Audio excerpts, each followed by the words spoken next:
Terima kasih Mas Setiawan. Saya hormati Pak Dekan, Pak Rektor tadi disebut tapi nggak datang ya mestinya ya. Terus kemudian Pak Kaprodi, Pak Kaprodi di lingkungan Fakultas Syariah tentu. Terus kemudian Pak Dekan Fakultas sebelah, Pak Dekan Fakultas sebelah saya lihat ada di layar ini Pak Anas Muslihin. Mohon doa restunya Pak Anas, ini saya bisa melaksanakan tugas dengan baik gitu. Terus kemudian ada teman saya, banyak ini teman saya ini diantaranya Mas Muhaimin dan pembicara sebelah yang dari Tulungagung. Saya terpaksa pakai kopiah ini karena nggak enak sama Pak Anas tadi sebenarnya. Jadi kalau misalnya diizinkan saya mau lepas kopiah ini agar saya ngomongnya lebih mudah. Nek ngomong karo kopiah ini aslinya panas gitu ya. Tapi ya nggak enak sama Anas saya ini. Bapak Ibu sekalian, ini pesertanya banyak sekali ya, 202 orang saya lihat sekarang di screen. Yang kalau saya perhatikan dengan jumlah sebanyak itu dan dengan keragaman pesertanya, ini saya agak bingung juga harus berbicara bagaimana gitu ya. Karena kan level yang diminta oleh panitia kita bicara tentang publikasi jurnal di jurnal internasional gitu ya. Lebih spesifik yang berstandar Scopus gitu. Tetapi kalau pesertanya macam-macam kan nanti agak piye gitu ya. Karena kita itu salah satunya problem kita kalau menurut pengalaman saya di Al-Jamiah itu kadang kita itu mengirim artikel tidak pada tempatnya. Nah, tidak pada tempatnya itu membuat artikel ditolak sebenarnya gitu. Jadi karena artikelnya itu mungkin harusnya kita kirimkan ke jurnal lokal gitu, tapi dikirim ke jurnal internasional. Jadi tulisannya pakai bahasa Indonesia misalnya gitu ya.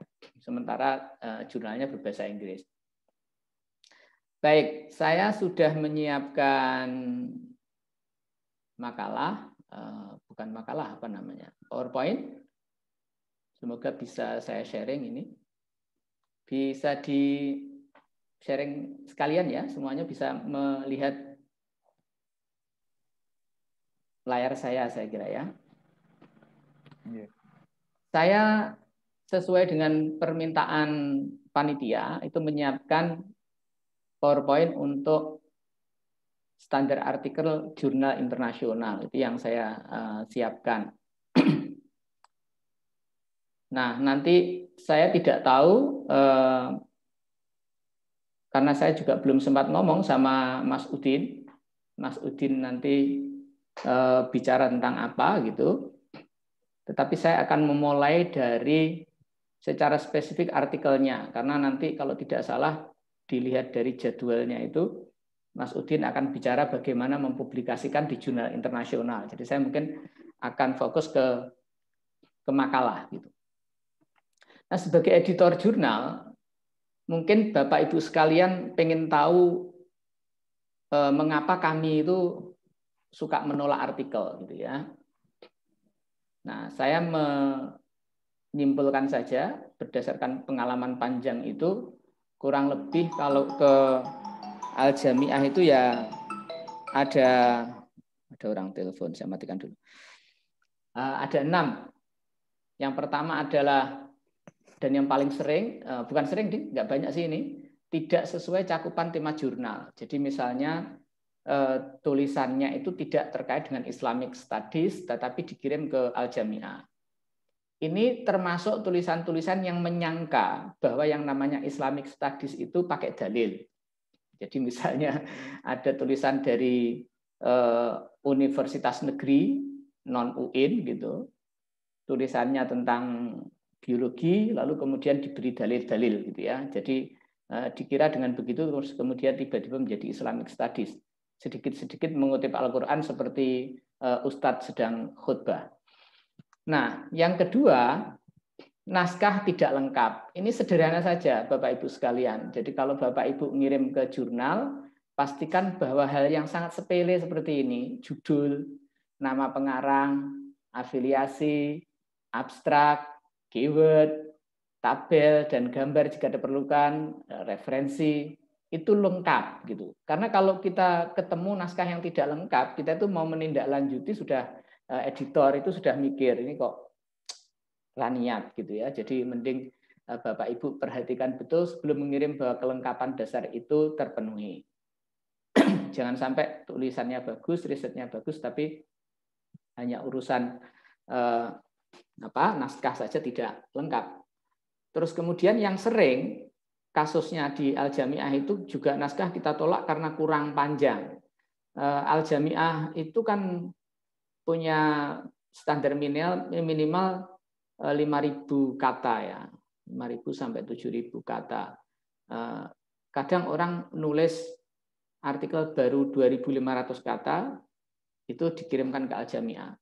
Bukan berarti bahwa Bapak Ibu akan menyimpulkan kalau jurnal internasional itu mesti panjang-panjang, tidak juga, karena ada banyak jurnal internasional yang pendek-pendek gitu ya. Jadi 1.000 kata cukup, itu ada gitu ya. Hanya sekitar 1-2 halaman itulah.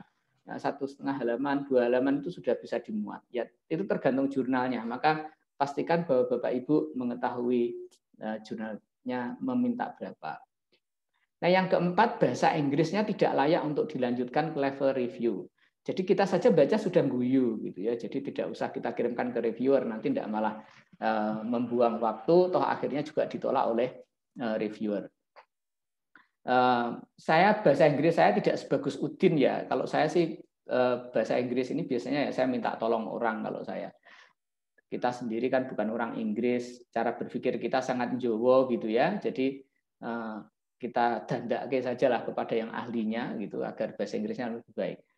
Yang kelima, referensinya kurang, tidak lengkap, atau tidak relevan, atau kuno. Nanti kita akan bicara secara khusus bagian ini ya.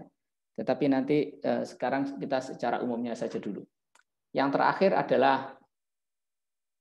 mendasar sekali terdeteksi plagiat. Plagiat atau republikasi. Nah, republikasi itu penerbitan ulang. Jurnal-jurnal berstandar internasional itu umumnya meminta original research, asli. Nah, asli itu belum pernah dipublikasikan, baik dalam bentuk proceeding, kemudian makalah untuk jurnal lain. Jadi publikasi ulang itu tidak bisa kita terima. Oh, apalagi plagiat ya, tentu saja tidak diterima kalau plagiat itu. Oke. Kita persingkat saja. Nah, persiapannya apa? Ini kalau tadi melihat dari penolakan, kita bisa memulai bersiap untuk publikasi dengan 6 poin ini. Yang pertama, tentu saja adalah skop kajian. Nah, skop kajian ini tolong diperhatikan baik-baik Bapak Ibu. Di Indonesia kita punya 5 jurnal yang sudah terindeks Scopus, yang masing-masing itu punya kekhasan.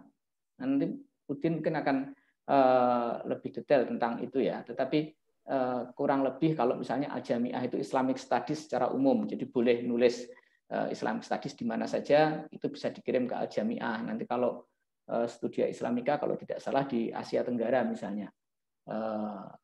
Kalau JIM lebih ke sosial, Asia Tenggara dan sosial kalau nggak salah. Jadi nanti silakan Bapak Ibu perhatikan dengan pasti bahwa yang dikirim ke jurnal itu sesuai dengan skop kajian jurnal itu. Nah, nanti saya harap ini bagian yang digali lebih lanjut di sesinya Mas Udin. Nah, yang kedua adalah tidak ada salahnya sebenarnya, bahkan mungkin juga baik kalau sejak dari awal kita melakukan riset, bahkan ya kalau nggak melakukan riset minimal memulai menulis itu, kita sudah membayangkan jurnal yang ditarget gitu. Jadi nulis itu sudah punya pikiran, ini nanti akan saya terbitkan di Al-Jami'ah. Nah, karena itu saya akan mengikuti gayanya Al-Jami'ah. Saya akan mencoba mengikuti model berargumennya Al-Jami'ah dan seterusnya. Jadi kita punya gambaran jurnal apa yang ditarget. Sama seperti nulis di koran itu ya Pak Bu ya. Kalau kita nulis itu antara kita mau menulis untuk Republika misalnya dengan menulis untuk Kompas, itu kan pasti kita menulis dengan mungkin langgam yang berbeda, sudut pandang yang berbeda, argumen yang berbeda. Jadi tidak, kadang tulisan yang ditolak di Republika itu malah dimuat di Kompas gitu. Atau sebaliknya, karena bukan soal tulisannya berkualitas atau tidak, tetapi pada soal apakah itu cocok dengan yang ditarget atau tidak.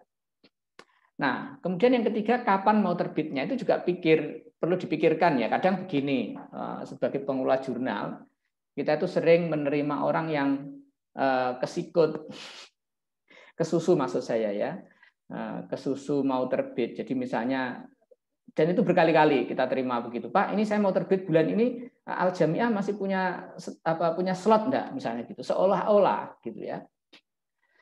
Kalau Bapak Ibu kirim itu langsung mau diterbitkan dan bisa terbit gitu ya. Nah, kita harus sadar gitu bahwa kapan mau terbit itu ya mengikuti iramanya jurnal, tidak mengikuti irama kita, tidak mengikuti harapan kita lah. Jadi kalau misalnya kita berharap bisa cepat ya mungkin cari jurnal yang memang kurang naskah gitu.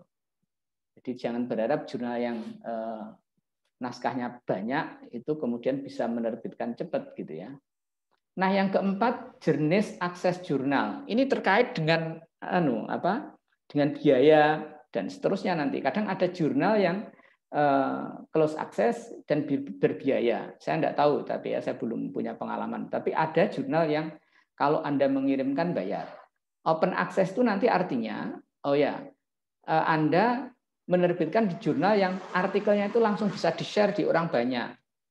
Nah, termasuk kalau misalnya kepentingan naik pangkat, open access ini gampang karena langsung bisa dikasih linknya untuk penilaian angka kredit. Tetapi kalau close, nah nanti kadang repot. Bahkan kita sebagai pemilik naskah itu diwajibkan untuk membayar. Nah, jadi bahkan kita sebagai pemilik naskah diwajibkan untuk membayar. Jadi nanti waktu kita mengajukan ke angka kredit, kita harus membuka akses agar asesor kita atau penilai angka kredit kita bisa mengaksesnya, kita yang kena bayarnya gitu ya. Kalau terkait dengan jurnal yang dicetak saja, mungkin sekarang sudah hampir punah ya jurnal yang dicetak saja, tetapi di jurnal internasional masih ada jurnal-jurnal terkemuka dan hanya menerbitkan versi cetak itu ada. Nah, jadi dia memang jurnal keren, mungkin semua orang sangat respect dari jurnal ini sehingga walaupun jurnal itu hanya versi cetak, orang tetap berkirim ke jurnal tersebut. Nah, yang kelima jenis artikelnya. Nah, saya maksud jenis artikelnya itu kadang begini, Al Jamiah itu lebih suka penelitian-penelitian kualitatif. Jadi kalau ada naskah kuantitatif misalnya, kita akan mikir sekian kali untuk menerbitkan tulisan itu di Al Jamiah. Baik itu karena memang selera kita, atau memang karena kita merasa kalau kuantitatif biasanya pendek-pendek dan tidak memenuhi syarat, atau juga karena memang tradisi kita. Jadi tergantung lah. Jadi ini silahkan Bapak Ibu lihat di jurnal lagi. Kira-kira jenis artikel yang dipublikasikan itu nanti apa di jurnal itu. Nah, yang keenam itu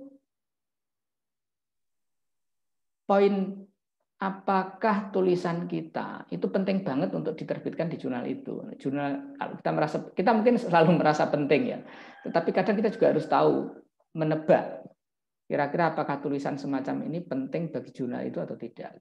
Jadi kita bisa mengira-ngira kira-kira ya. Jadi bagaimana agar tulisan itu dimuat, di persiapannya itu adalah 6 hal ini yang perlu dipersiapkan oleh Anda gitu untuk mengirimkan ke jurnal dimanapun sebenarnya. Ini tidak hanya jurnal internasional. Jurnal manapun perlu menyiapkan 6 hal ini. Nah, ini tadi misalnya saya kasihkan contoh kalau jurnal internasional lokal, internasional tapi lokal.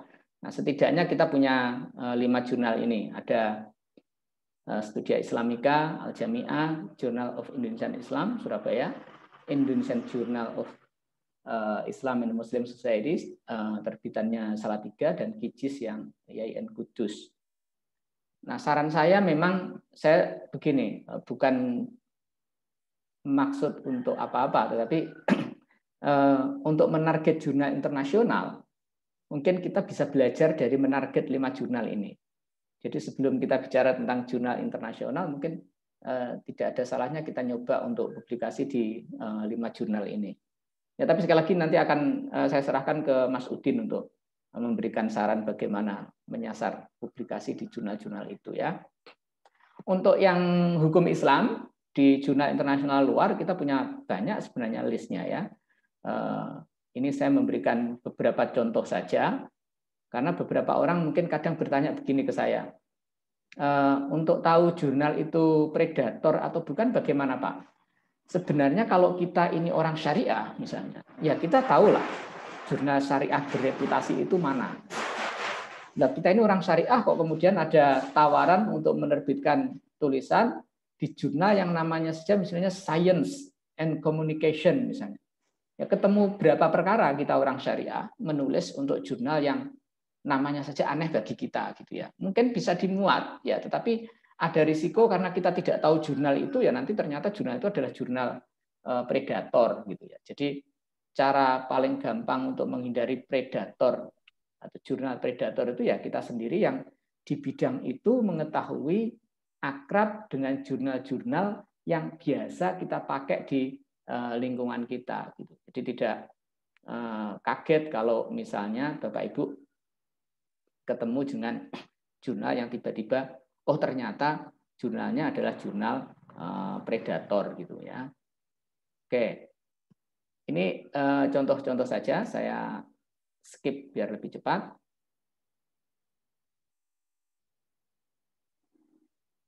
Nah, ini kok. Ya, saya percepat. Nah, saya ingin bicara untuk kualitas sebuah artikel itu pada 4 hal ini. Jadi bagaimana sebuah artikel jurnal itu dianggap berkualitas gitu ya. Berkualitas dalam pengertian pengelola jurnal tentu ya. Yang biasa kita pakai kira-kira ukurannya apa saja gitu.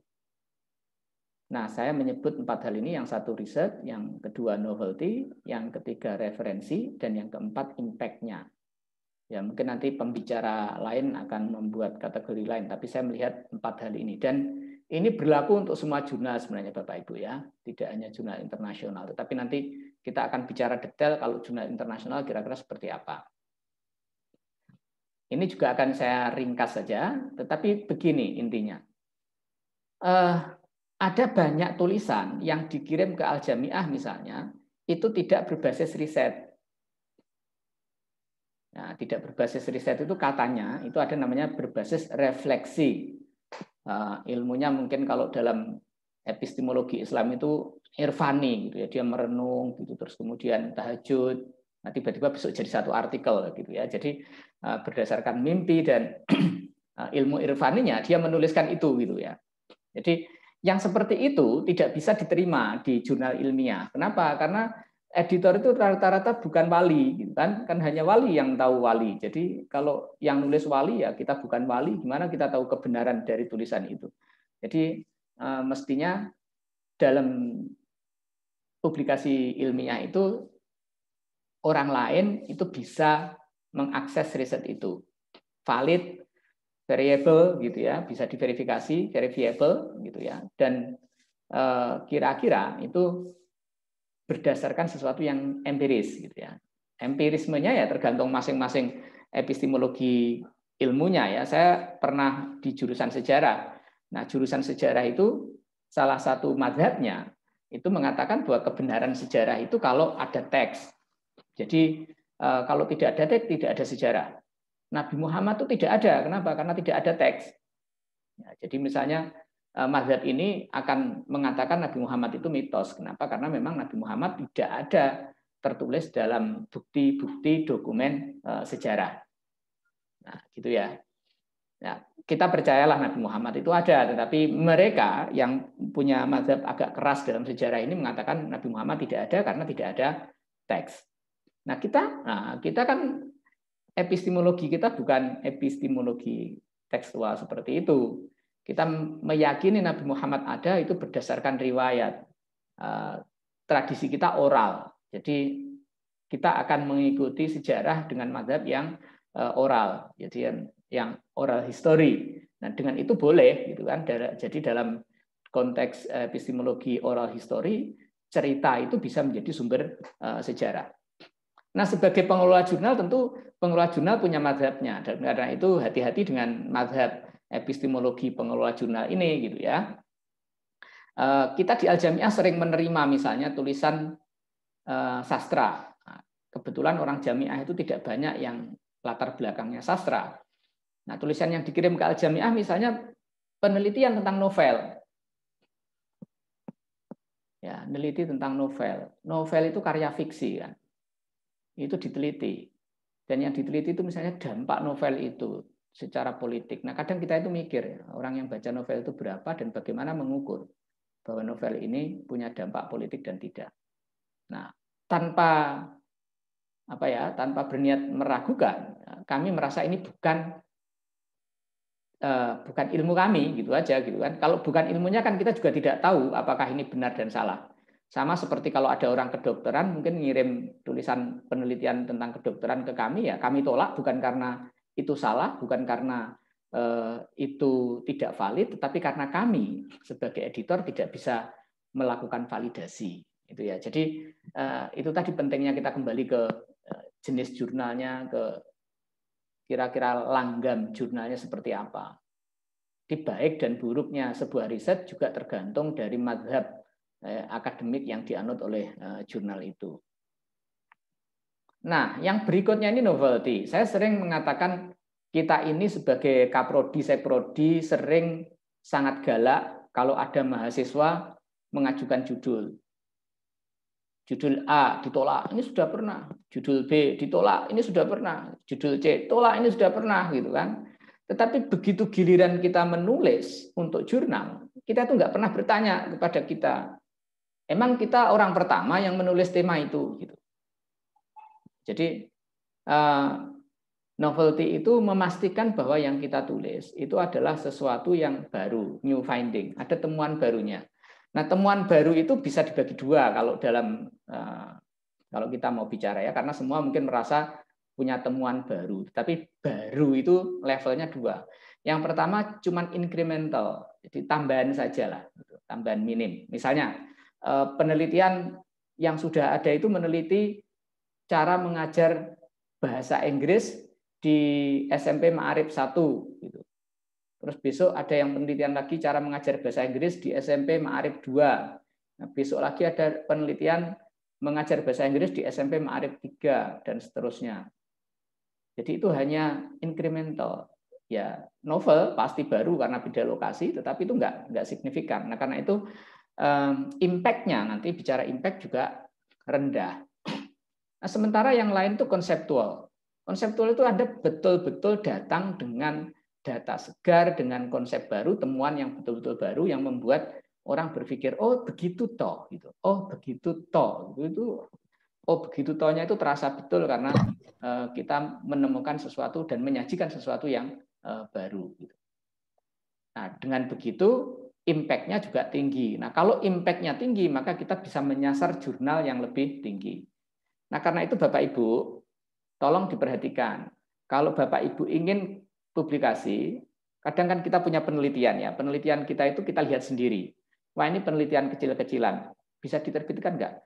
Bisa, tentu dengan publikasi di level jurnal yang memang impact-nya kecil.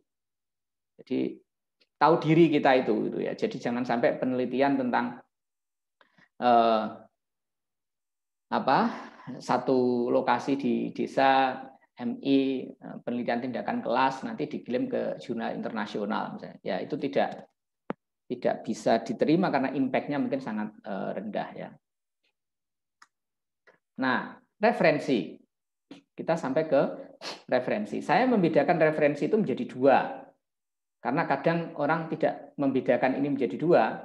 Nah, begini, ada praktek dan ada pelatihan workshop jurnal. Jurnal itu yang kadang menyebut bahwa kalau kirim ke jurnal internasional itu harus baru, misalnya.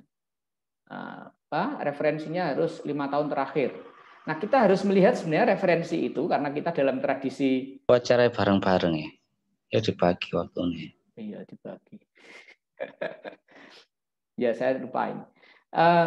Jadi kita akan membedakan referensi itu menjadi dua. Yang primer itu tidak punya umur kalau menurut saya. Primer itu tidak punya umur. Dia boleh, kalau kita kebetulan penelitiannya filologi gitu, dia boleh dari tahun berapapun tanpa batas. Nah, karena itulah yang kita teliti gitu ya. Jadi literatur, misalnya kita penelitian tentang Imam Ghazali ya, naskah-naskah Imam Ghazali yang diterbitkan sekian abad yang lalu itu tetap boleh dicantumkan sebagai referensi. Nah, yang wajib 5 tahun terakhir itu adalah referensi sekundernya yang biasanya lokasinya itu ada di literatur review. Ya, jadi di literatur review itu kita punya referensi pasti ya untuk memastikan bahwa naskah kita ini baru. Nah, karena itu ya harus 5 tahun terakhir itu wajib lah untuk memastikan bahwa riset-riset kita, riset yang kita ajukan ini tadi, misalnya tentang Al-Ghazali tadi, itu adalah riset terbaru dalam hal Al-Ghazali. 5 tahun terakhir ini, sejauh mana orang meneliti Al-Ghazali dan apa yang akan kita tawarkan dengan penelitian yang baru tentang Al-Ghazali ini.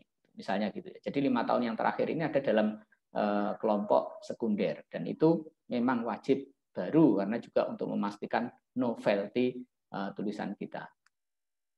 Nah, saya kira itu garis besar pokoknya. Saya tidak tahu kalau di jadwal kan itu panjang sekali waktunya. Terus kemudian nanti ada sesi berikutnya dengan Mas Udin dan tanya jawabnya kayaknya dilanjut nanti setelah siang. Jadi saya tidak tahu tadi Mas moderator, saya kembalikan dulu waktunya kepada jenengan. Enaknya bagaimana? Terima kasih. Saya kira ini dulu terkait waktu. Monggo saya serahkan ke jenengan bagaimana. Assalamualaikum warahmatullahi wabarakatuh. Waalaikumsalam.